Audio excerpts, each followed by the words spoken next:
Hello दोस्तों, आज हम आप लोग के सामने लेके आ रहे हैं श्वसन यानी रिस्पायरेशन। तो पहले हम ये जानेंगे कि श्वसन क्या है और सांस हम क्यों लेते हैं। यहाँ पहला ही प्रश्न आप देख सकते हैं कि श्वसन क्यों जरूरी है। सब आदमी आप देखिएगा कि आदमी जिंदा भी मतलब जन्म भी लेता है तो लोग उसका क्या चेक करता है कि सांस ले रहा है कि नहीं, और जब वो बीमार पड़ता है और अंतिम अवस्था में जाता है तब पर भी लोग क्या चेक करता है कि सांस ले रहा है कि नहीं। अगर वो सांस नहीं ले रहा है तो वो मर गया, और अगर सांस ले रहा है तो जिंदा है। मतलब जब तक सांस है तब तक व्यक्ति जिंदा है। यानी इस दुनिया में अगर सबसे ज्यादा जरूरी चीज है, किसी भी चीज से ज्यादा जरूरत चीज है तो वह है सांस। सांस का होना, सांस का लेना। जब तक आप सांस ले रहे हैं तब तक आप जिंदा है और तब तक आप दुनिया में तबाही मचा सकते हैं ना। और जब आपकी सांसें रुक गई, आपको उठाकर फेंक दिया जाएगा या जला दिया जाएगा। तो ये जानना जरूरी है कि सांस क्यों लेते हैं। ये सबसे बढ़िया प्रश्न है, इस संसार का सबसे बढ़िया प्रश्न है कि सांस हम क्यों लेते हैं। तो अभी सबके लिए जरूरी है, कोई भी आदमी जो भी इस वीडियो को देख रहे हैं उन सब के लिए जरूरी है कि हम ये जाने कि सांस हम क्यों लेते हैं। तो आइए हम इसको डिटेल समझते हैं कि सांस हम क्यों लेते हैं। अब देखिए, आप लोग को जैसे पता है कि हम सब भोजन करते हैं, और हम भोजन इसलिए करते हैं क्योंकि हमारी वो ज़रूरत है, हमें ऊर्जा की ज़रूरत है। तो हमें जो ऊर्जा की ज़रूरत है वो हमें नहीं है, हमारे अंदर जो सेल है, सेल मतलब कोशिका, हमारे अंदर क्या है, सेल है। अब ये सेल क्या है, अब देखिए सेल मतलब बैटरी भी होता है। आप देखिएगा मोबाइल में भी बैटरी लगा हुआ है, और या आप कोई भी टॉर्च वगैरह देखे होंगे, देखे ना अपने टॉर्च, तो टॉर्च में भी आप देखे होंगे कि 2-3 सेल लगा होता है और 2-3 सेल लगा के एक बैटरी बन जाता है। उसी तरह से आप देखे होंगे कि जिस पे पहले के ज़माने में टीवी वगैरह चलती थी तो उस पर भी बहुत बड़ा एक बैटरा आता था, उसमें भी बहुत सारा सेल होते थे। तो सेल का मतलब होता है बैटरी, और यहाँ पर सेल का मतलब मानव ऑर्गेनिज्म में, जैसे मानव एक शरीर है या जितने भी जीव जंतु है उसमें भी सेल का मतलब होता है कोशिका।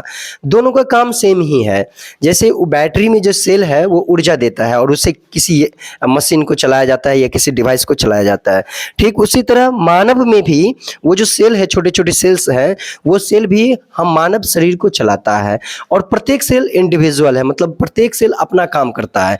एक सेल को दूसरे सेल से कोई लेना देना नहीं है। सबके अपना अपना मैकेनिक्स है, सबके अपनी अपनी कार्य पद्धति है और वो अपने हिसाब से सारा काम करता है। तो हमारा सेल, हमारा जो बॉडी है वो 1-2 सेल से नहीं बने हैं, इनफाइनाइट सेल्स बने। मतलब कह सकते हो कि एक स्वस्थ मानव शरीर में लगभग अगर 60 केजी का वजन है तो 60 × 10⁻15 सेल्स होते हैं। इतने सारे सेल्स हमारे बॉडी में होते हैं और प्रत्येक सेल्स हमारे लिए ऊर्जा बनाता है। तो हम जो अभी काम कर रहे हैं, हर एक तरह के दैनिक क्रिया कर रहे हैं, उन सबों में ऊर्जा की जरूरत पड़ती है, और ये सारा ऊर्जा कौन बनाता है, सेल बनाता है। कौन बनाता है, सेल। तो ये सेल को ऊर्जा कहाँ से मिलता है, तो ये सेल को ऊर्जा जो मिलता है, ये जो सेल ऊर्जा बनाता है उसके लिए उसे रॉ मटेरियल भोजन से मिलता है। इसलिए हम लोग खाते हैं। हम लोग को खाने की क्यों जरूरत होती है, क्योंकि हमें ऊर्जा चाहिए। हमें भोजन इसलिए जरूरी है क्योंकि हमें ऊर्जा चाहिए। तो उस ऊर्जा में आप देखिए सेल कितना छोटा होता है, बहुत ज़्यादा छोटा होता है, जरूरत से ज़्यादा छोटा होता है, जिसे आप देख नहीं सकते हैं। इसे देखने के लिए आपको सूक्ष्मदर्शी की जरूरत पड़ती है। रॉबर्ट हुक ने से जो सेल खोजा 1665 में, तो वो कैसे देखा, सीधी आंख से थोड़ी देख लिया। इसके लिए उसने माइक्रोस्कोप बनाया और माइक्रोस्कोप की मदद से वो देखा इतना छोटा होता है। तो मैं बता दूं, जब सेल इतना छोटा है और भोजन हमें नहीं बल्कि सेल की जरूरत है। भोजन किसकी जरूरत है, सेल की, क्योंकि ऊर्जा कौन बनाता है, सेल बनाता है। हमारे बॉडी में जो सेल है वो बनाता है ऊर्जा। तो भोजन चाहिए तो किसको, सेल को चाहिए। अब भोजन के जो मॉलिक्यूल्स है, भोजन के जो कण है, आप देख पा रहे हैं कि नहीं, इतने बड़े बड़े हैं। आप ही बताइए, जब इतने बड़े बड़े भोजन के कण है और जिसे हम देख पा रहे हैं, और जो सेल है, जो सेल हमारे शरीर में है उसे हम नहीं देख पा रहे हैं, तो क्या बताइए कि भोजन के मॉलिक्यूल सेल के अंदर जा पाएगा, नहीं जा पाएगा, क्योंकि सेल बहुत छोटा हो जाता है। भोजन के जो मॉलिक्यूल है, अणु है, वो बड़ा हो जाता है। इसीलिए जो हम भोजन करते हैं, जो हम खाते हैं, उसके जो मॉलिक्यूल है सेल के मॉलिक्यूल से बड़ा होता है, जिसके वजह से वो अपने अंदर उस मॉलिक्यूल को नहीं ले पाता है, और जब वो नहीं लेगा तो उसके अंदर ऊर्जा नहीं बनेगा। उसके अंदर ऊर्जा नहीं बनेगा सेल के अंदर, क्योंकि सेल के अंदर जाएगा तब तो ऊर्जा बनेगा। इसीलिए उसे पाचन की जरूरत पड़ती है। और ये जो पाचन होता है विभिन्न एंजाइमों अम्लों की मदद से आपने पाचन सिस्टम में पढ़ लिया था कि हमें भोजन की को पचाने की जरूरत क्यों होती है। तो जब भोजन को हम पचा देते हैं, यानी जो एक कॉम्प्लेक्स मॉलिक्यूल्स होता है, बड़े बड़े अणु होता है, उसको ब्रेक डाउन करके कौन, ये एंजाइम्स, ये अम्ल इसको ब्रेक डाउन करता है, यानी तोड़ देता है, और तोड़ के छोटे छोटे मॉलिक्यूल, छोटे छोटे अणु में कन्वर्ट कर देता है, इतना छोटा कि सेल में एब्जॉर्ब हो जाए। इतना छोटा होता है कि सेल उसको खींच ले, यानी कोशिका क्या कर ले, उसको खींच ले। अब देखिए, मैं एक अच्छा उदाहरण आपके सामने दे रहा हूं। अगर मान लीजिए कि आप चॉकलेट खा रहे हैं, मुंह में दिए, या चीनी के एक दाने मुंह में डालिए, उसे खाने की जरूरत पड़ती है या फिर उसको निगलने की जरूरत पड़ती है क्या?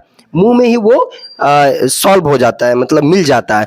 और जैसे ही मुंह में वो घुल गया, घुलने के बाद मुंह की जो कोशिका है, जैसे गाल की कोशिका है, वो उसको खींच लेता है। क्या कर लेता है? खींच लेता है। क्यों खींच लेता है? क्योंकि उसके जो अणु है, यानी आपने जो चॉकलेट खाया, उस चॉकलेट के जो अणु है वो सेल के अणु से छोटा हो जाता है।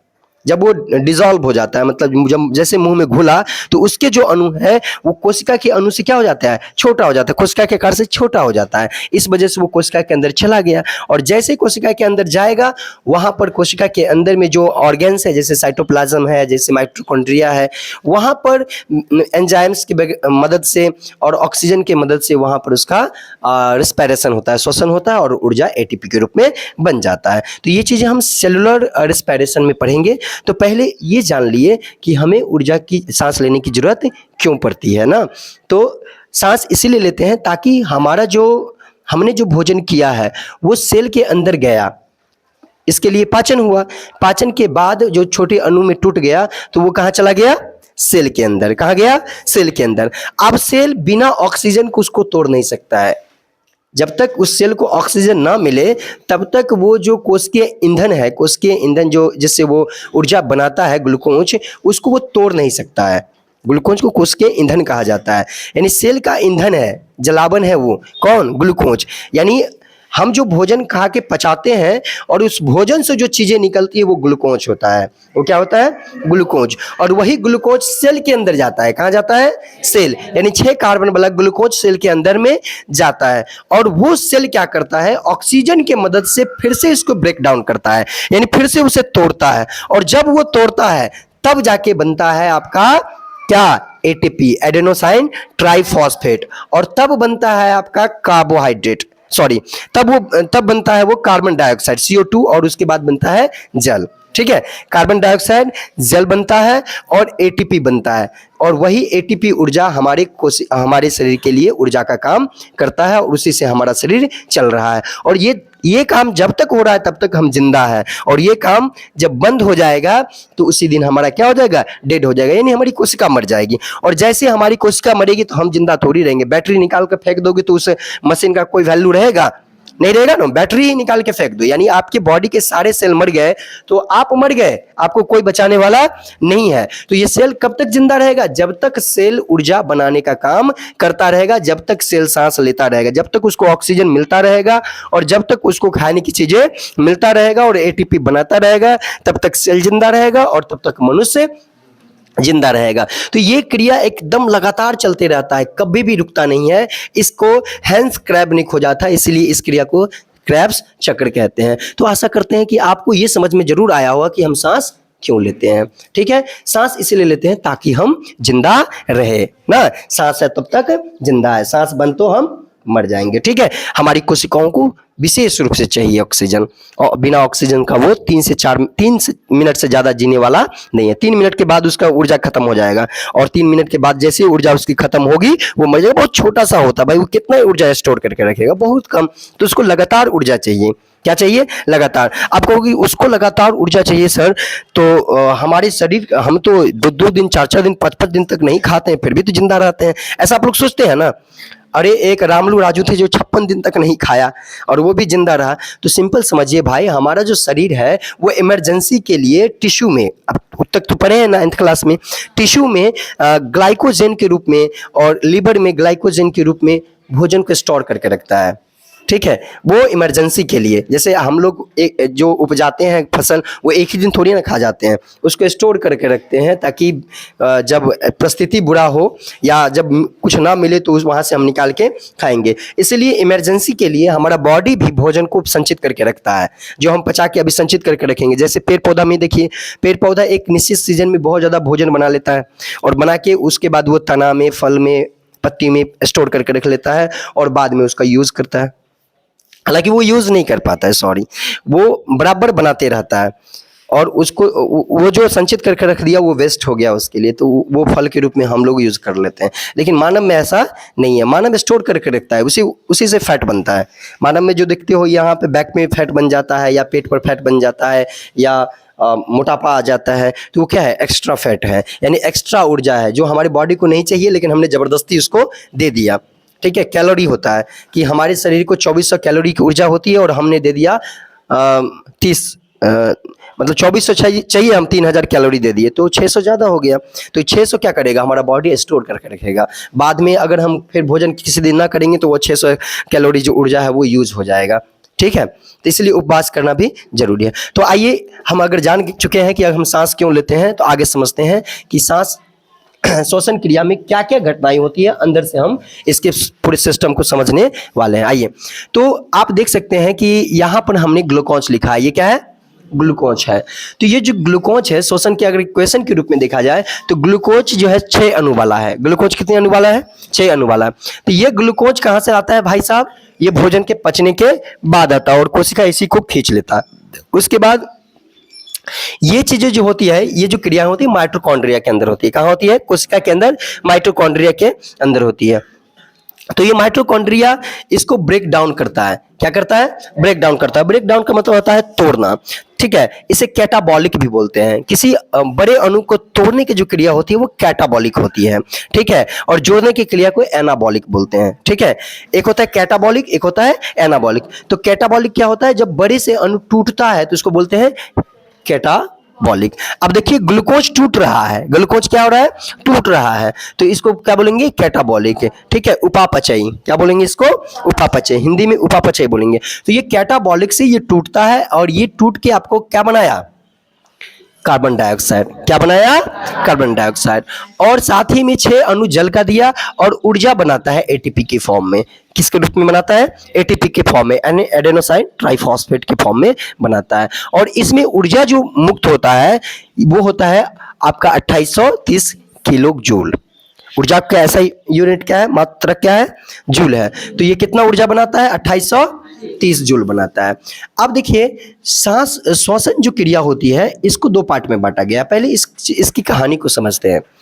जब इस पृथ्वी का निर्माण हुआ था तो यह पृथ्वी के निर्माण के समय क्या पृथ्वी पर ऑक्सीजन था, क्या पृथ्वी पर ऑक्सीजन था, नहीं, पृथ्वी पर ऑक्सीजन नहीं था। पृथ्वी पर ऑक्सीजन बहुत बाद आया है, लेकिन जीव पहले आ गया। समझिए, बहुत इंटरेस्टिंग कहानी है। जीव पहले आया। जीव जब आया था तो पहला जो जीव आया उसका नाम था आर्कीबैक्टीरिया। क्या नाम था, आर्कीबैक्टीरिया। ये जो आर्कीबैक्टीरिया आया, पहला जीव था आर्कीबैक्टीरिया।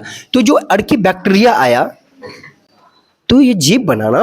और ये जीव कैसे बना, ये इसकी कहानी एक अलग ही है, इसमें बताऊंगा तो लंबी हो जाएगी वीडियो। हालांकि मैं बता चुका हूं ये आर्कीबैक्टीरिया कैसे बना है पृथ्वी के निर्माण के समय। तो जब ये आर्कीबैक्टीरिया आया तो उसमें ऑक्सीजन नहीं था। तो क्या ऑक्सीजन नहीं था तो आदमी मर जाता या बैक्टीरिया मर जाता, क्या करता वो। आप मान लीजिए कि आप खूब चावल खा रहे हैं, चावल खा रहे हैं और चावल मिलना बंद हो जाए तो क्या आप चावल नहीं खाओगे, तो क्या आप दूसरा चीज नहीं खाओगे, तो आप बस चले तो तुम कुछ खा जाओगे। आदमी तो दलिद्र होता है, नहीं होता है। आदमी सबसे बड़ा क्या है, दलिद्र है, कुछ खा लेता है, उसको जो मिल जाए सब खा लेगा। अब चाइना के लोग देखो ना, सांप छुछुंदर सब खा जाता है, खाता है कि नहीं। भगवान कहाँ है उनके लिए, उनके पापों के कर्मों का फल मिलता है क्या, नहीं मिलता है। इसीलिए वो जानता है, वो विज्ञान जानता है बढ़िया से कि कोई भी हमारे कर्मों का फल देने वाला नहीं है। इसलिए जिंदा हो तो जिंदा दिखना चाहिए। वो किसी को चिबा जाता है, किसी को भी खा जाता है, हालांकि नहीं खाना चाहिए, पता नहीं छी या नहीं, हम लोग तो अच्छा नहीं लगता है। तो हम ये बता रहे थे कि ये जो आर्कीबैक्टीरिया है, क्या है, अर्की बैक्टीरिया। ये जो अर्की बैक्टीरिया जब आया उस समय ऑक्सीजन नहीं था, तो जब ऑक्सीजन नहीं थी तो क्या करता वो, तो बिना ऑक्सीजन में वो सांस लेना शुरू कर दिया। समझे ना, जब चावल नहीं है तो आप क्या करोगे, रोटी खा लोगे या अन्य चीज खा लोगे, क्या खाओगे कि नहीं, जिंदा तो रहना है ना। तो जब ऑक्सीजन नहीं था तो ये अर्की बैक्टीरिया क्या किया, ऑक्सीजन के बिना सांस लेना शुरू कर दिया। ठीक है, तो जो ऑक्सीजन के बिना सांस ले, यानी बिना ऑक्सीजन के सांस ले, तो उसको बोलते हैं अनॉक्सिक श्वसन, एनारोबिक रिस्पायरेशन। क्या बोलते हैं, एनारोबिक रिस्पायरेशन, यानी अनॉक्सिक श्वसन जो ऑक्सीजन के अभाव में हो, बिना ऑक्सीजन का हो, और ये बहुत ही निम्न कोटि में होता है, जिसे हम लिख दिए हैं कवक में होता है। आप कहीं लिखे देखिए, कवक में, जीवाणु में और गुद्देदार फल में होता है। ठीक है, अनॉक्सिक श्वसन, अनॉक्सिक श्वसन क्या होता है, एकदम निम्न जीव में। अब देखो ना, बैक्टीरिया वगैरह तुम देख नहीं पाओगे, कवक बहुत एकदम यूनिसेलुलर होता है, एक कोशिकीय होता है, आप देख नहीं पाओगे। तो इन सब चीजों में होता है, इस वजह से ये बहुत ही सूक्ष्म लेवल पर होता है और कम ऊर्जा बनती है। इसमें क्या बनता है, बहुत कम ऊर्जा बनती है। तो जो अनॉक्सिक श्वसन है, ये अनॉक्सिक श्वसन की मैं बात करूं, यानी इसको हम अवायवीय श्वसन भी बोलते हैं। एक और नाम है इसका, क्या, अवायवीय, अवायवीय श्वसन। इसका दूसरा नाम क्या है, अवायवीय श्वसन या अनॉक्सिक श्वसन, या इसको हम एनारोबिक रिस्पायरेशन भी बोलते हैं। अब देखिए इसके कई चरण हैं।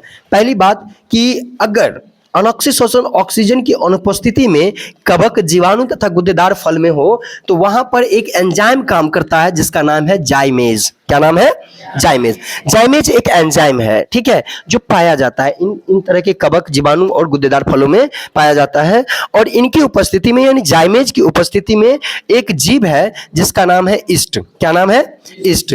तो ईस्ट में आप देखिए, आप गौर से देखिएगा ध्यान से, तो जितने भी फल है उसमें तो आपको कार्बोहाइड्रेट मिल जाएगा, यानी ग्लूकोज मिल जाएगा। जितने भी फल उसमें क्या मिल जाएगा, ग्लूकोज मिल जाएगा। तो ये जो ग्लूकोज है वो जाइमेज की उपस्थिति में, और ईस्ट है, ईस्ट एक जीव है, ठीक है, सूक्ष्म जीव है ईस्ट।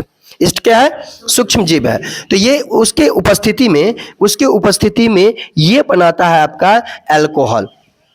ये क्या है आपका, अल्कोहल है, यानी ये इथाइल अल्कोहल है। क्या है, इथाइल अल्कोहल। ये इथाइल अल्कोहल का फॉर्मूला है। ये इथाइल अल्कोहल बनाता है और कार्बन डाइऑक्साइड बनाता है। इथाइल अल्कोहल और कार्बन डाइऑक्साइड, यही इथाइल अल्कोहल जो बनता है, ये जो इथाइल अल्कोहल बनता है, यही इथाइल अल्कोहल के वजह से आपका दारू, जो शराब आप नाम सुने हो, शराब में इथाइल अल्कोहल की वजह से नशा हो जाता है।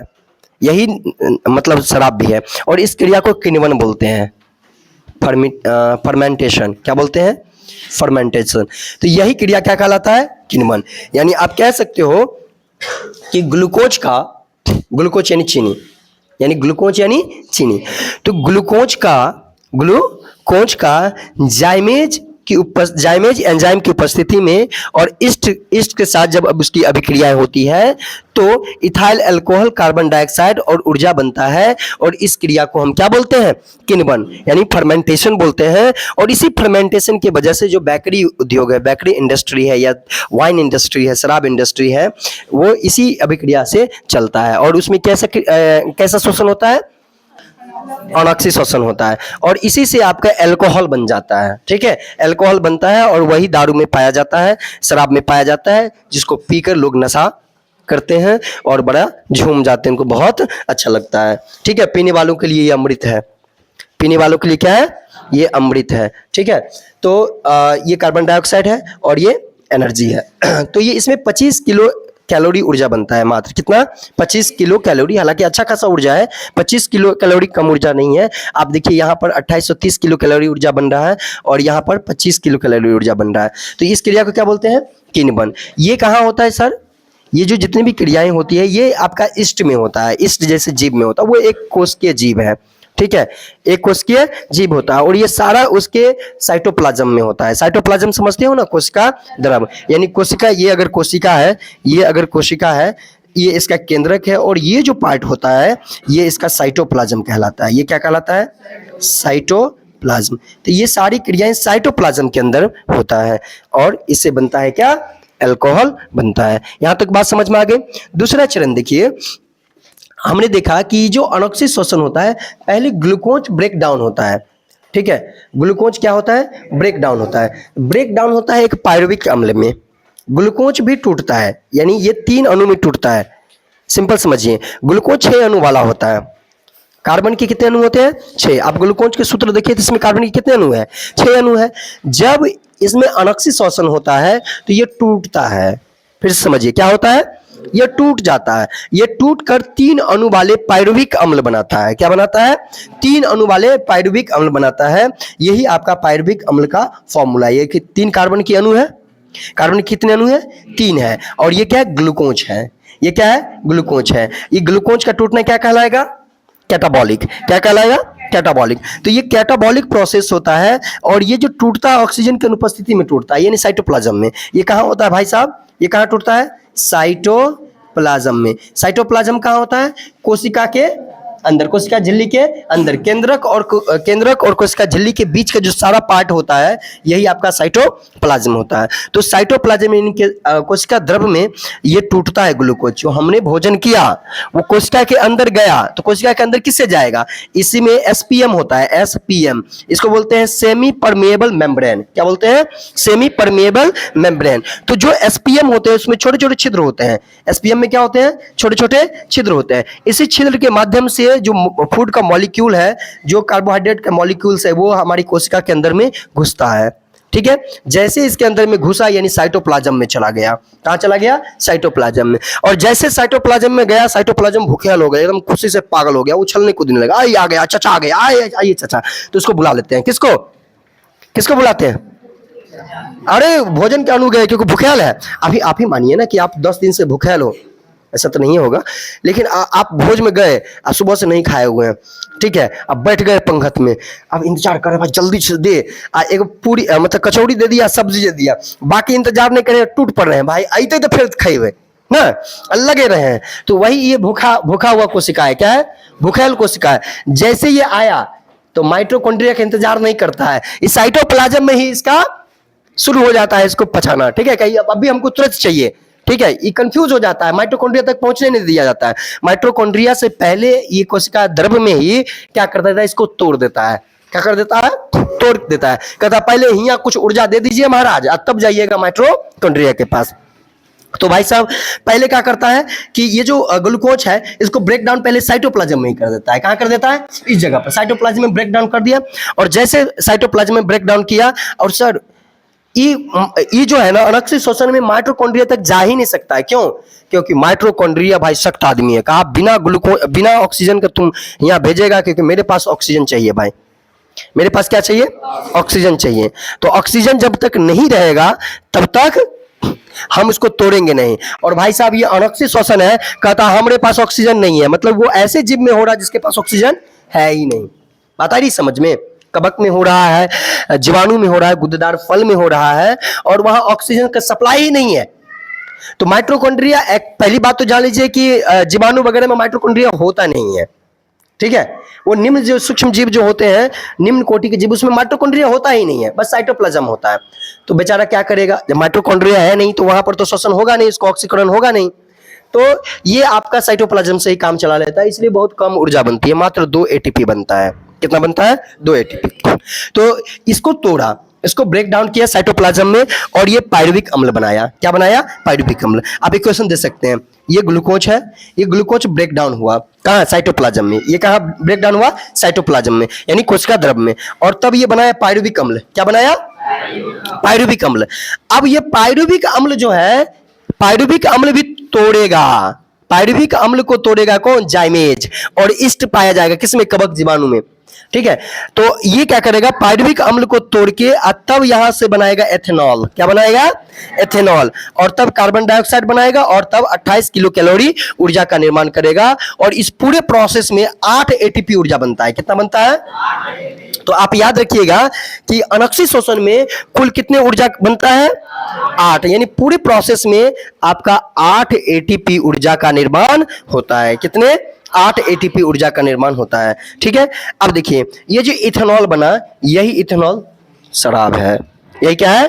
शराब है। यही दारू है, यही दारू हम लोग पीते हैं। अच्छा एक बात बताइए, जो बेकरी इंडस्ट्री होता है जहां पर पाव रोटी एकदम स्पंजी हो जाता है, देखते हो एकदम फूलल फूलल हो जाता है, खाते हो तो आहा लाजीज लगता है ना, बहुत सुंदर लगता है, चबाने में ज्यादा ताकत नहीं लगता है, वो चीज खाने में बहुत अच्छा लगता है जो चबाने में ज्यादा दम ना लगे। क्या जो चीज को चबाने में ही 1 घंटा लग जाए वो अच्छा लगेगा खाने में? कभी नहीं लगेगा। तो बहुत ही लजीज लगता है क्योंकि तुरंत चबाने में हो जाता है। अब इसमें क्या बनता है? एथेनॉल बनता है, बहुत कम मात्रा में एथेनॉल बनता है और साथ में कार्बन डाइऑक्साइड बनता है। तो कार्बन डाइऑक्साइड का जो बबल्स है यानी उसके जो बुलबुले हैं यानी गैस है वो अपना जगह ढूंढता है। कि आपको पता है ना गैस को जगह ज्यादा चाहिए रहने के लिए, गैस को जगह क्या चाहिए? ज्यादा। तो वो क्या करता है? जबरदस्ती उसको उसके मॉलिक्यूल्स को धक्का दे के दूर दूर कर देता है। किसके? पावरोटी के मॉलिक्यूल्स को धक्का दे के क्या कर देता है? दूर कर देता है और उसके जगह में अपना स्थान बना लेता है रहने के लिए। और इस वजह से देखना उसका मॉलिक्यूल हटल हटल रहेगा। जब पावरोटी को तोड़ के देखोगे तो बीच में लगेगा खाली खाली खाली खाली खाली खाली जगह है। आपने ऐसे देखा है? तो ये आपका क्या होता है? उसमें CO2 गैस भरा रहता है। क्या रहता है? CO2 gas. और इसीलिए वो खाने में भी स्वादिष्ट हो जाता है और बहुत ही स्पंजी हो जाता है। चिपोगे तो चिपा जाएगा ना, एकदम स्पंजी हो जाता है। इतनी बात समझ में आया? तो ये क्यों होता है सर? ये आपका अनोक्सी शोषण में होता है। एक अनोक्सी शोषण और होता है। जैसे देखिए, जैसे कोई आदमी काम बहुत ज्यादा कर रहा है, तेज दौड़ रहा है, बहुत तेज दौड़ रहा है। अब देखो सांस लेने का एक निश्चित रेट होता है। हम सांस ले रहे हैं, 1 मिनट में 12 बार आदमी सांस लेता है। मात्र कितने बार? 12 बार सांस लिए नॉर्मल स्टेज है। हमको हमारे शरीर को इतना ही ऊर्जा चाहिए अभी, बस इतना ही ऊर्जा चाहिए अभी सांस लेने के लिए। बस क्या चाहिए? इतना ही ऊर्जा चाहिए। तो रिलैक्स है शरीर, कोई दिक्कत नहीं है। लेकिन जैसे हम दौड़ने लगे तो हमारे मांसपेशियों को, हमारे बॉडी को ज्यादा से ज्यादा ऊर्जा चाहिए। तो शुरुआती के 2 मिनट 3 मिनट जब दौड़ोगे तो शरीर मेंटेन करके रखता है वो ऊर्जा, कहीं से जहां से ला के देता है। लेकिन जब उसके शरीर, अब मान लो कि पैर दौड़ रहा है तो पैर के पास एक निश्चित रूप से ऊर्जा है, एक निश्चित मात्रा में ऊर्जा है। लेकिन जैसे ही वो दौड़ रहा है तो पैर क्या किया? अपने सारे ऊर्जा खर्च कर लिया, दौड़ने में खर्च कर लिया। अब उसके सेल के पास ऊर्जा है ही नहीं, पैर की जो कोशिका है उसके पास ऊर्जा नहीं है। अब तुरंत उस सिग्नल गया ब्रेन को, ब्रेन चाचा पूरा पैर के मतलब ऊर्जा खत्म हो गया, दहो। अब कहीं से दहो तो ब्रेन क्या कहेगा? जरूर उपाय करते हैं। तो आजू बाजू जैसे इधर उधर का मांसपेशी का ऊर्जा खींच के देगा। लेकिन उसके सेल को भी तो ऊर्जा की जरूरत है, तो वो ज्यादा से ज्यादा ऊर्जा सप्लाई नहीं कर पाता है। ठीक है, एक निश्चित टाइम तक ही ब्रेन इधर उधर से ऊर्जा लेके देता है। किसको? पैर को देता है। और पैर लगातार चलते दौड़ रहा है क्योंकि आपको दौड़ना है भाई, बिहार पुलिस का दौड़ निकालना है या दरोगा का दौड़ निकालना है। आप तो जी जान लगा ही दोगे। अब लगाए जा रहे हो कि भाई हम रुकने वाले नहीं है। और ये सिग्नल दे रहा है कि हमारा ऊर्जा खर्च हो गया, अब हमको ऊर्जा चाहिए, इसलिए मुझे रेस्ट दो। क्योंकि ये एक निश्चित रेट से नहीं ऊर्जा बना रहा है, ये क्रेब्स चक्र एक निश्चित रेट से हो रहा है। लेकिन आपने ऊर्जा खपत ज्यादा कर दिया है, तो आपको इसको रेस्ट देना चाहिए, आपने रेस्ट नहीं दिया। अब ये क्या करेगा? ये इमरजेंसी मोड में आ जाएगा। किस में आ जाएगा? इमरजेंसी मोड में। अब ऑक्सीजन इसको, क्योंकि ऊर्जा ज्यादा बनाएगा तो ऑक्सीजन इसको ज्यादा चाहिए। ऑक्सीजन सप्लाई क्या चाहिए? ज्यादा चाहिए। सिंपल समझिए, आप गाड़ी को खूब स्पीड धरा रहे हैं, तेल ज्यादा पिएगा कि नहीं पिएगा? और आप कहोगे हम तेलों नहीं देंगे या गाड़ियों स्पीड चलाएंगे, तो कहां से होगा? क्या? तो गाड़ी स्पीड चलाओगे तो इसलिए पेट्रोल डालना पड़ेगा ना उतना। तो आपकी दोनों टांगे एकदम तेज गति से जा भी रही है और आप उसको उतना ऑक्सीजन भी नहीं दे रहे हैं ऊर्जा बनाने के लिए। ये क्या करेगा? ऑक्सीजन की अनुपस्थिति में ये ससुरा क्या करेगा? तोड़ देगा। ठीक है, ऑक्सीजन की अनुपस्थिति में ये आपका मांसपेशियों में ये एक लैक्टिक एसिड बना लेता है। क्या बना लेता है? Lactic acid. हमने कहीं लिखा है क्या? नहीं लिखा है? कहीं लिखे? नहीं लिखे, हम भूल गए। चलिए तो मैं लिख देता हूं। ये आपका लैक्टिक एसिड है सर। क्या है ये? Lactic acid. लैक्टिक एसिड और ऊर्जा देता है और यही लैक्टिक एसिड अधिक मात्रा में जमाव हो जाता है पैर के अंदर। अब ये ऊर्जा मिल रहा है, लेकिन एक टॉक्सिक चीज भी मिल रहा है, नाम है उसका लैक्टिक अम्ल। क्या नाम है? लैक्टिक अम्ल। अब यहां पर ऑक्सीजन की अनुपस्थिति में मांसपेशी, अब सुनिए, मांसपेशी है सर, मांसपेशी इसके अंदर तो माइटोकॉन्ड्रिया होगा। क्या होगा? माइटोकॉन्ड्रिया होगा। जब सर माइटोकॉन्ड्रिया होगा तो इसकी ऊर्जा की आपूर्ति किससे होने वाली है? ऊर्जा की आपूर्ति इसको ऑक्सीजन से होने वाली थी, लेकिन ऑक्सीजन इसमें मिल नहीं रहा है। तो ये क्या करेगा? साइटोप्लाज्म के अंदर में ये आपका ये ग्लूकोज को तोड़ देगा और ग्लूकोज को तोड़ने के बाद ये बना देता है लैक्टिक अम्ल। क्या बनाता है? लैक्टिक अम्ल। और ऊर्जा तो आपको मिल गया पैर को, लेकिन ये एक्स्ट्रा बन गया। क्या? लैक्टिक अम्ल। जैसे ये लैक्टिक अम्ल बनेगा मांसपेशियों में जमा हो जाएगा और आप दौड़ लोगे, उसके बाद आपका पैर उठेगा नहीं। यही होता है, आप जैसे बोलबम जाता है ना, उसमें एकदम दौड़ जाता है, वहां के बाद पैर उठ भी नहीं करता, क्योंकि इतना ज्यादा लैक्टिक अम्ल बन जाता है बॉडी में कि पूरा क्रैम्प हो जाता है और चल भी नहीं पाएगा वो आदमी। इतना ज्यादा लैक्टिक अम्ल मांसपेशियों में बन जाता है। केवल पैर में ही नहीं, बल्कि आप शारीरिक रूप से कोई भी काम अगर जरूरत से ज्यादा कर दोगे तो लैक्टिक अम्ल बन जाएगा। तो ये था आपका 3 प्रोसेस था किसका, अनोक्सी शोषण का, जो हम आप यहाँ पर हमने आपको बताया। अब देखिए दूसरा है आपका ऑक्सीशोषण। ये ऑक्सीशोषण आप अच्छे से समझिए कि ऑक्सीशोषण में क्या होगा कि ये आपका सेल रहा, ये आपका क्या है, सेल है। तो ये सेल है और सेल से आपका ग्लूकोज गया C6H12O6, ये ग्लूकोज है। ये ग्लूकोज अंदर में घुसा, किसके, सेल के अंदर में घुसा एसपीएम झिल्ली से, एसपीएम झिल्ली से, सेमी परमेबल मेम्ब्रेन, यानी अर्ध पारगम्य झिल्ली, जिसको कोशिका झिल्ली बोलते हैं। ये कोशिका झिल्ली से अंदर घुसा और जैसे ये साइटोप्लाज्म में पहुंचा, कुछ कोशिका द्रव में पहुंचा, ये टूटेगा। किसमें टूटेगा, 2 ATP प्लस पाइरुविक अम्ल, पाइरुविक अम्ल में टूटेगा। ठीक है, ये पाइरुविक अम्ल 3 अणु वाला होता है। कितने अणु वाला होता है, 3 अणु वाला, यानी 3, ये 6 अणु वाला कार्बन जो है वो 3 अणु वाला कार्बन में टूट गया। अब टूट गया, अब इसके बाद ये पहुंचेगा माइटोकॉन्ड्रिया में। अब देखिए इसके बाद ये पाइरुविक अम्ल में टूटा, ये ग्लूकोज किस में टूटेगा, पाइरुविक अम्ल में, और पाइरुविक अम्ल में कहाँ टूटता है, साइटोप्लाज्म में। जैसे साइटोप्लाज्म में टूटेगा, ये पाइरुविक अम्ल पहुंच जाएगा किसमें, माइटोकॉन्ड्रिया में। पाइरुविक अम्ल कहाँ पहुंच जाएगा, माइटोकॉन्ड्रिया में। अब माइटोकॉन्ड्रिया तो आपको समझ में आ ही रहा है, ये power house of the cell है, कोशिका का ऊर्जा घर है, एकदम रसोई है, किचन। क्या है ये, किचन है, यहाँ सब कुछ बनता है। ठीक है, खीर पूरी कचौड़ी सब कुछ बनता है, एकदम एक से एक बढ़िया बढ़िया मुर्गा भी तल दिया जाता है यहाँ पर, समझ गए। ये बहुत ही बेहतरीन चीज है, कौन, माइटोकॉन्ड्रिया। तो माइटोकॉन्ड्रिया कहते हैं, चाचा आयल हो, कब से इंतजार कर रही हो, क्या करा रे, माइटोकॉन्ड्रिया इंतजार कर रहा था पाइरुविक अम्ल का। आया पाइरुविक अम्ल, माइटोकॉन्ड्रिया के पास क्या है, ऑक्सीजन, जो सांस गया ना, गया, और पाइरुविक अम्ल वहां पर है। जैसे उसके पास ऑक्सीजन है, ये ऑक्सीजन से अभिक्रिया कराएगा, यानी ऑक्सीशोषण होगा, और ऑक्सीशोषण के दरमियान ये सर बनेगा क्या, 6CO2, 6H2O और 36 ATP बनेगा। कितना बनेगा, 36 ATP, और इसी क्रिया को बोला जाता है क्रेब्स चक्र। ये लगातार चलते रहता है, माइटोकॉन्ड्रिया के अंदर चलता है, इसलिए इसे क्या बोलते हैं, क्रेब्स चक्र कहते हैं। तो ये जो आपका 6 CO2 है और ये 6 H2O है और 36 ATP ये हुआ, और 2 ATP कहाँ बनता है आपका, ऊपर, किधर गया रे, यहाँ बनता है ना 2 ATP। तो 2 ATP ये और 36 ATP ये, यानी एक ग्लूकोज के विखंडन से 38 ATP बनता है। कितना बनता है, 38 ATP। एक ग्लूकोज के अणु के विखंडन से, यानी टूटने से, कैटाबॉलिक सिस्टम से आपका 38 ATP ऊर्जा का निर्माण होता है, और वही ऊर्जा हम लोग क्या करते हैं, यूज करते हैं, वही ऊर्जा हम सब यूज करते हैं। तो ये था आपका इंटरनल सेलुलर रेस्पिरेशन, जो कोशिका के अंदर में हो रहा है, और ये लगातार होते रहता है, जिससे हमको ऊर्जा मिलती रहती है, और इसके लिए हमें डेली खाने की जरूरत पड़ती है। हम डेली खाते हैं, डेली क्या, कुछ तो लोग होते हैं, खास करके लड़की लोग देखते हैं कि हरदम खाते रहती है, कुछ न कुछ खाते रहेगी, मुंह चलते रहता है। ठीक है, तो लड़कियों में खास करके होता है, लड़का लोग बहुत कम खाता है और लड़की लोग बहुत खाती है, क्योंकि किचन का मालिक कौन होती है, वही ना होती है।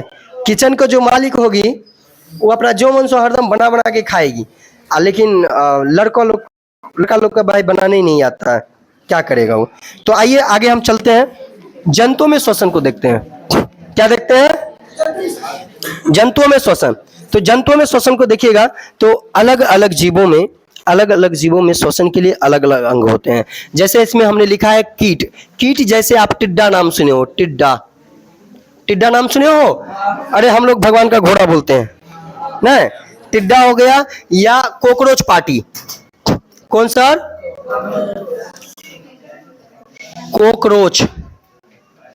कॉकरोच पार्टी, यानी कॉकरोच जो होता है, बताओ कॉकरोच भी अपने आप को कितना धन्य समझता होगा, अपने आप को महान समझता होगा। अरे देखो यार, हमारा इज्जत बढ़ गया, नहीं बढ़ गया है, अरे पार्टी बन गया उसका कॉकरोच का, एकदम पूरा कॉकरोच समूह घूम रहा है। कॉकरोच के देखिए कल कॉकरोच के माँ, कॉकरोच के मौसी, कॉकरोच के नानी सब रोड पर घूम रहा था। कहा हमको अब चाहिए फुल इज्जत, क्या चाहिए, फुल इज्जत। ठीक है, अब कोई मार नहीं सकता है उसका, पार्टी बन गया है उसका, समझ गए, धरना पर बैठ जाएगा। हाँ, कॉकरोच का क्या बन गया है? पार्टी। अब हैरान है, डॉगेज समाज हैरान है। डॉगेज कहता है साला इतनी को जीव जंतु पार्टी बना लिया है, और हमारा तो कोई वैल्यू नहीं, हम जैसे दूसरे के दुरा पर जाते साला डंडा मार के भगा देता है, पत्थर मार देता है। अब हम एगो पार्टी बनाएंगे, तो अब एगो बनेगा डॉगेज पार्टी। डॉगेज मतलब समझते हो आप लोग? हाँ, कुत्ता का पार्टी बनेगा। तो सुनिए, कीट जो है जिसमें सांस नली होती है, क्या होती है? श्वसन नली। मतलब हमारे जैसे नहीं, उसके पिछवाड़े में होते, पीछे देखे हो ना, पीछे जब पंखे उठा के देखोगे तो उसके पीछे जो बड़ा पार्ट होता है वहां पर होता है ट्रैकिया। क्या होता है? ट्रैकिया। जैसे आप टिड्डा में देख सकते हो, आप जैसे वो ड्रैगन फ्लाई होता है, गर्सिकिया जिसको बोलते हो, उसमें देख सकते हो, और आप कॉकरोच में देख ही सकते हो। तो उसमें सांस नली होता है जिसका नाम है क्या है? ट्रैकिया। इस सांस नली क्या नाम है? ट्रैकिया। तो उसका जो टिश्यू रहता है उत्तक, वो डायरेक्ट वातावरण से संपर्क रहता है, और ऑक्सीजन को वो जैसे ऑक्सीजन के मॉलिक्यूल के टच में आया वो अब्जॉर्ब कर लेता है, अब्जॉर्ब करके वो सांस ले लेता है। कौन? ये कॉकरोच या टिड्डा वगैरह। उसके बाद मेंढक। अरे यार, मेंढक बहुत मस्त चीज है। मेंढक के पास अगर हम लोग भी अगर मेंढक की तरह होते तो बड़ा मजा आ जाता। देखो, वो जो जब मेंढक जब बच्चा होता है लार्वा के फॉर्म में, जब छोटा होता है, उसको टेडपोल बोलते हैं, बेंग मछली। किसको? बेंग मछली। जब बेंग मछली की तरह होगा, न वो बेंग रहेगा न वो मछली रहेगा, तो उसको हम लोग गांव में बोलते हैं बेंग मछली। ठीक है। अरे एक बार तो हम हदे कर दिए, हम बहुत छोटे थे ना, तो अथी अरवा का पत्ता नहीं होता है, तो अरवा के पत्ता में वो जो चौड़ी है, चौड़ी में खेल रहे थे, तनी को थे, गड्ढा में मिल गया कत्ते ने। ठीक है, एकदम उड़ रहा था कि हमको लगा मछली है, और वहाँ के पत्ता पर बहुत तेज इकट्ठा कर लिए, अब बहुत इकट्ठा करके घर लेके आए। माँ को बोली कि माँ ये मछली पकड़ के ले लियो। माँ तो पीटी कान नेट के मारी, कहेगी बेंग मछली हो, मछली थोड़ी है, मारी भी। तो बच्चा में मार भी खाना पड़ा है। बहुत कम, इज्जत ही नहीं था घर में, कोई रे इज्जत ही नहीं, कोई नहीं करे रे इज्जत। बच्चा में हमारा कोई इज्जत ही नहीं रहे, गरीब आदमी रही है, बहुत इज्जत ही नहीं रहे, गाँवों वाला इज्जत नहीं करे रे। बात आया समझ में? तो मेंढक में भाई साहब, जब वो टैडपोल में यानी बेंग मछली के फॉर्म में होता है, किस फॉर्म में होता है? बेंग मछली के फॉर्म में होता है, तब उसके पास हार्ट नहीं होता है, मतलब लंग्स नहीं होता है, तो सांस वो लंग्स से नहीं लेता है। तब उसके पास गिल्स होता है, गलफड़ा। गिल्स क्या होता है? गलफड़ा। जैसे मछली देखो ना, मछली के मुंह के पीछे देखोगे तो एना एगो एकदम ऐसा का रहता है, ठीक है, लाल रंग का, और वही पकड़ के मछली कहीं से पकड़ाएगा नहीं, पुच्छी उछली पकड़ाएगा तो फिसल जाएगा। ठीक है, तो आदमी क्या करता है, उसे गलफड़ा में हाथ घुसा देता है, घुसाता है ना, और तब जाके मछली पकड़ के निकालता है, तो क्या होता है? फिसलता नहीं, ग्रिप बनता है उसे। तो वही जो गलफड़ा है, उसी गलफड़ा में मछली आप जब देखोगे, ये आपका क्या है? मछली है। कौन? गोल्डन मछली है, जिसका पेट बड़ा होता है ना रे। हाँ,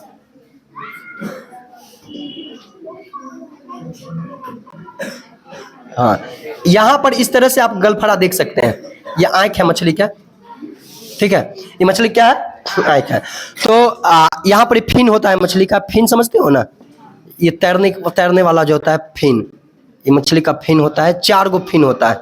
ठीक है, ऐसे मछली तैरती है, ये मछली है। तो ये जो गलफड़ा है, इस गलफड़ा जिसको हम क्या बोलते हैं? गिल्स बोलते हैं। तो इसमें एकदम चकड़ी रेड कलर का, लाल रंग का होता है, इसको गिल्स बोलते हैं। उसमें पता है बहुत सारे गिल्स होते हैं, एक नहीं होते हैं, बहुत सारे गिल्स होते हैं इसके अंदर में। क्या होता है? बहुत सारे परत बाई परत गिल्स होते हैं। आप देखिएगा, जब आप मछली खरीद के लाते हो तो उसको उसके गलफड़ा को उतार के देखना, उखाड़ के देखना, और उसमें रेड रेड करके एकदम एक के बाय एक ऊपर परत रहता है, वो रेड कलर का होता है। और उसमें इतनी बड़ी खासियत है कि वो जब पानी का ड्रॉपलेट जाता है, पानी की बूंदे जाती है H2O, तो H2O को तोड़ने का काम करता है, वो तोड़ देता है H2O को, यानी H में अलग और O2 में अलग, यानी हाइड्रोजन अलग और ऑक्सीजन अलग करने का क्षमता होता है उसमें, और तोड़ देता है, और तोड़ के क्या कर लेता है? उसके ऑक्सीजन को एब्जॉर्ब कर लेता है। ये क्रिया इलेक्ट्रोलाइट कहलाता है। अगर आदमी में ऐसा होता तो मजा आ जाता, आदमी एक कदम कूद जाता सिमरिया पुल पर से, आज जाके, मतलब झगड़ा होता जाके सिमरिया पुल से कूद जाता, और 1 महीना बाद निकल रहा है इसमें से, है कोई बोलते हो रे? 1 महीना बाद, अब पूरी दुनिया खोज रहा है, मिलवे नहीं कर रहा है, 1 महीना बाद निकलता है। क्यों भाई साहब? पानी में भी वो सांस ले लेता। मनुष्य के पास यहाँ गलफड़ा वगैरह होता तो, लेकिन ऐसा नहीं है, मनुष्य में ऐसा नहीं है, केवल मछली में है, और टेडपोल यानी मेंढक में है, ठीक है। मेंढक में भी हमेशा नहीं है, वो टेडपोल स्टेज में है। किस स्टेज में? टेडपोल स्टेज में।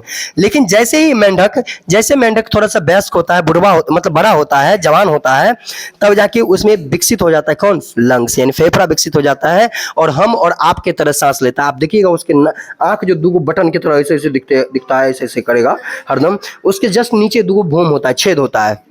क्या होता है? 2 छेद।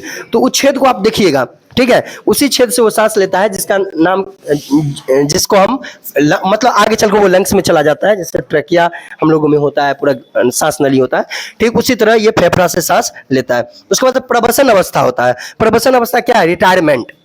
हमारे यहाँ बुढ़वा सब रिटायरमेंट लेता है तो घर पर पेंशन मिलता है, नहीं मिलता है? लेकिन वो सब रिटायरमेंट लेता है तो क्या उसका बाल बच्चा को पता ही नहीं रहता है। मेंढक में जब आप देखिएगा जो रिप्रोडक्शन होता है, कहीं बच्चे पैदा करके छोड़ दिया, नाम भी नहीं बताया उसका क्या है। बेंगवा, बेंगवान कहता है बेंगवा, बताइए एक बेंगवान, मत गधा के कुछ बोल देगा तो हे भगवान, वीडियो देखेगा लोग की कहेगा रे भाई। तो बताओ, सब रिकॉर्ड हो रहा है, कहेगा बकवास कर रहा है मास्टर। तो वो जो मेंढक होता है, जहाँ पानी के ऊपर रिप्रोडक्शन होता है, उसका प्रजनन होता है, और उसका बच्चा कहीं भी रहता है तो उसका बच्चा उसको देखभाल करेगा कि हमारा बाप कहाँ है या माँ कहाँ है, नहीं पता चलेगा। तो वो बेचारा जैसे बुढ़ापा का स्टेज में है तो उसका कोई सहारा नहीं है, ये क्या करेगा? तो मिट्टी के अंदर चला जाता है। इसको प्रवसन अवस्था बोलते हैं। मिट्टी के अंदर चला जाता है। भाई मिट्टी के अंदर तो वातावरण है नहीं, वहाँ ऑक्सीजन है क्या? नहीं है। तो वो जो वहाँ तो हवा नहीं है, लेकिन ऑक्सीजन